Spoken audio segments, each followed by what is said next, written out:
이번 영상은 버즈 오브 프레이에 대한 스포일러를 포함하고 있습니다. 할리퀸, 미치광이 캐릭터죠. 이런 미치광이 컨셉을 살려서 이번 영화에서 누가 보더라도 할리퀸은 제4의 벽을 깬 캐릭터로 나옵니다. 할리퀸은 이런 컨셉으로 처음 시작부터 끝까지 관객들을 이리저리 끌고 다니죠. 근데 우린 사실 이걸 처음 보는 게 아니에요. 마블의 데드풀 영화가 완전히 똑같았죠. 아니 데드풀이나 할리퀸이나 똑같이 미치광이 캐릭터니까 이런 것 정도는 이해해줄 수 있는 거 아니냐고요? 그렇게 말하면 어쩔 수 없는데 사실 데드풀이 이 제4의 벽을 깨고 관객과 소통하는 컨셉은 원작 만화에서부터 비롯된 설정입니다. 원작 만화에서부터 데드풀은 자신이 만화 속 캐릭터란 것을 알고 있었고 그렇기 때문에 자신이 등장하는 만화를 현재 읽고 있는 독자들과 다이렉트로 소통할 수 있었던 거죠. 그런데 할리퀸은요? 할리퀸은 원작에서부터 이런 설정이 있었을까요? 아니죠. 할리퀸이 미치광이 캐릭터인 것은 맞지만 데드풀과 같이 제4의 벽을 깨고 독자들과 다이렉트로 소통하는 설정은 없었습니다. 이는 수어사이드 스쿼드에서도 마찬가지였습니다. 수어사이드 스쿼드에서도 할리퀸은 맛이 가 있는 상태였지만 제4의 벽을 깨고 관객들과 소통한다는 설정은 없었습니다. 데드풀 1편이 2016년 2월 개봉, 수어사이드 스쿼드가 2016년 8월 개봉입니다.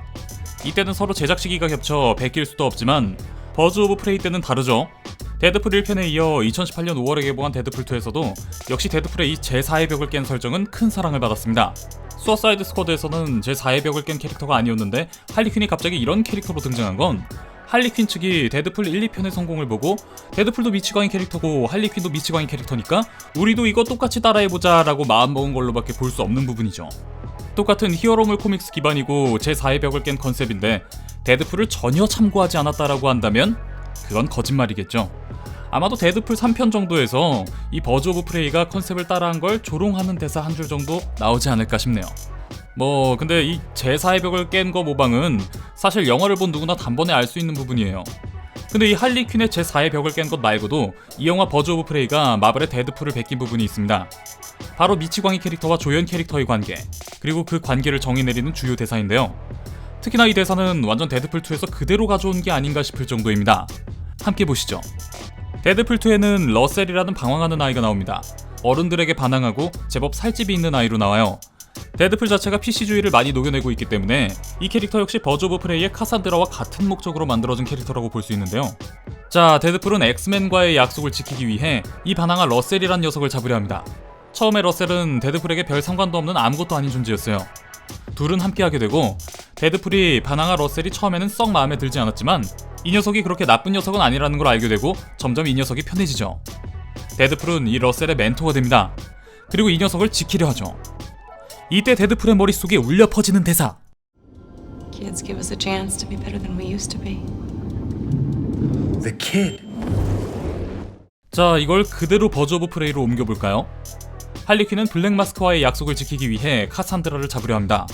처음에 카산드라는 할리퀸에게 별 상관도 없는 아무것도 아닌 존재였어요.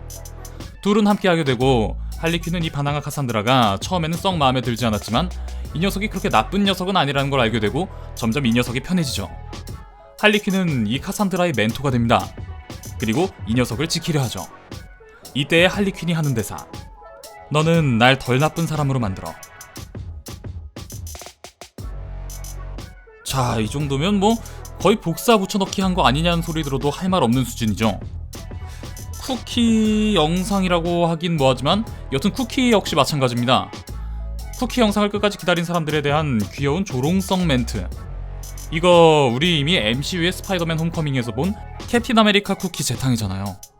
홈커밍 쿠키 영상을 이미 본 사람이라면 이 할리퀸의 장난스러운 나레이션이 나올 때 와 신선하다라는 생각보다는 바로 이거 홈커밍 쿠키 그대로 따라했네? 라는 생각밖에 들지 않았을 거예요. 자, 솔직히 10여 년 전만 하더라도 아이언맨, 캡틴 아메리카, 토르를 알고 있는 사람이 한국 사람 중 얼마나 있었을까요? 마블 캐릭터 중에 그나마 한국 사람들이 아는 건 헐크나 스파이더맨 정도였어요. 이러한 사정은 비단 한국뿐만이 아니라 전 세계적으로 거의 마찬가지였을 겁니다. 사람들은 마블이라는 회사의 캐릭터들을 잘 알지 못했어요. 반면에 DC의 슈퍼맨, 배트맨, 원더우먼 모르는 사람은 거의 없었죠. 물맨은 사실 저도 몰랐어요. 그런데 확실히 슈퍼히어로 하면 제일 먼저 떠올리는 게 마블이 아니라 DC의 대표 캐릭터들이었단 말이에요. 그런데 이 인식이 MCU의 성공으로 최근 10여 년 사이에 완전히 뒤집혔죠. 이 때문에 DC도 자신들의 캐릭터를 내세워 영화화하고 있지만 MCU의 성공에 비하면 너무도 초라한 결과를 내고 있습니다. 그래서 조급할 거예요.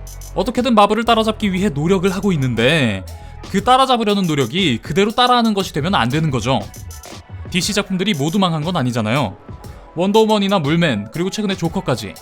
굳이 마블을 따라하지 않아도 DC는 좋은 영화를 만들 수 있다는 걸 나름대로 증명해오고 있었습니다. 그런데 이런 식으로 누가 봐도 성공을 거둔 마블 영화의 요소들을 그대로 가져와서 할리퀸 영화를 만든다는 건 좋게 볼 수가 없겠죠. 그리고 굳이 이 부분이 아니더라도 버즈 오브 프레이가 그렇게 잘 만든 작품이 아니기에 이번에는 정말 믿었던 팬들이 큰 실망을 하게 됐죠. 이건 뭐 조커가 힘들게 노를 만들어 놨더니 한 대에 타고 있던 할리퀸이 노를 놓쳐 물에 빠뜨린 상황입니다. 안타깝기만 한 상황이네요. 몇몇 솔로 영화들로 이미 DC도 잘 만들 수 있다는 걸 보여줬습니다.